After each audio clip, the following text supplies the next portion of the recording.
మొంతా తుఫాన్ ప్రభావం దృష్ట్యా గుంటూరు పశ్చిమ నియోజకవర్గంలో ఏర్పాటు చేసిన పునరావాస కేంద్రాలను ఎమ్మెల్యే గళ్ళా మాధవి సందర్శించారు. మిర్చి యార్డు, స్తంభాల గురువు, పుల్లయ్య మున్సిపల్ హైస్కూల్, చిన్మయ స్కూల్ కేంద్రాల్లో ప్రజల సౌకర్యాలు, ఆహారం, త్రాగునీరు, వైద్య సేవలను ఆమె పరిశీలించారు. చిన్నపిల్లలు, గర్భిణీలు, వృద్ధులపై ప్రత్యేక శ్రద్ధ తీసుకోవాలని అధికారులను ఆదేశించారు.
నమస్కారం అండి.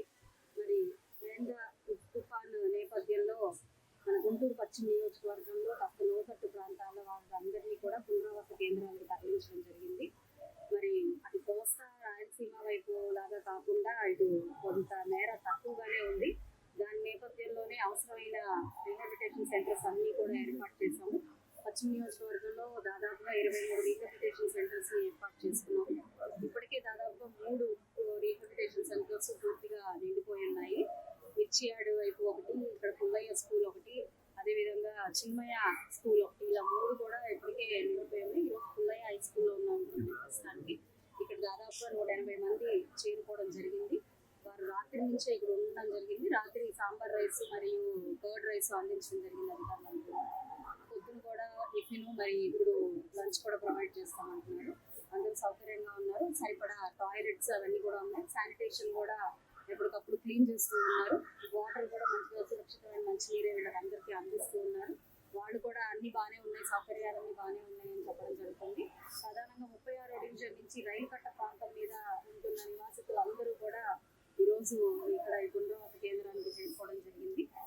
ఇంకా కూడా సాయంత్రానికి దాదాపు ఇంకొక 60-70 మంది వచ్చే అవకాశం ఉంది అని చెప్పి ఇక్కడ అధికారులు, సచివాలయ సిబ్బంది, మా యొక్క క్యాడర్ మొత్తం అందరూ కూడా అంచనా వేసి వారికి సౌకర్యమైనవన్నీ కూడా అందుబాటులో తీసుకొస్తున్నారు.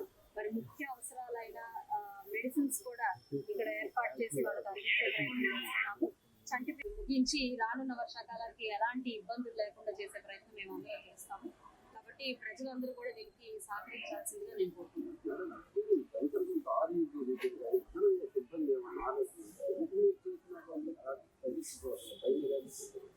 ఎటు చూసినా కూడా మనకి అభివృద్ధి కార్యక్రమాల దృష్ట్యా అన్ని రోడ్లు కూడా మనం వేసుకుంటున్న దృష్ట్యా కొంత ట్రాఫిక్ ఇబ్బందులు అనేవి జరుగుతున్నాయి. మనకి ఆరోగ్య విషయంలో సెంట్రల్ ఆరోగ్య పనుల నిమిత్తం కూడా మనం ట్రాఫిక్ ని చాలా మేరకు డైవర్ట్ చేయాల్సిన అవసరం ఏర్పడింది. మీరు చెప్పిన ఆర్యూపీ దగ్గర ఎప్పుడు నిరంతరం వాటర్ కూడా మనం డ్రైన్ అవుట్ చేయడానికి మోటార్లు ఏర్పాటు చేస్తున్నాము.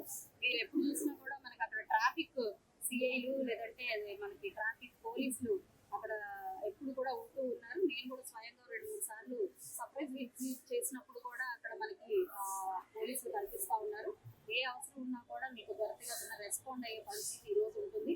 ఎక్కడైనా అలాంటిది జరగకపోతే మా యొక్క లీడర్లకు కానివ్వండి, స్థానిక లీడర్లు, కార్పొరేటర్లు కానివ్వండి, లేదంటే గుంటూరు పశ్చిమ ఆఫీసుకు కానివ్వండి, మీరు సమాచారాన్ని అందిస్తే చాలా త్వరితగతిన వాళ్ళందరూ రెస్పాండ్ అయ్యి ఆ యొక్క సమస్యను తీర్చే ప్రయత్నం చేస్తాం. కాబట్టి మీరు ఆ యొక్క పని చేయాల్సి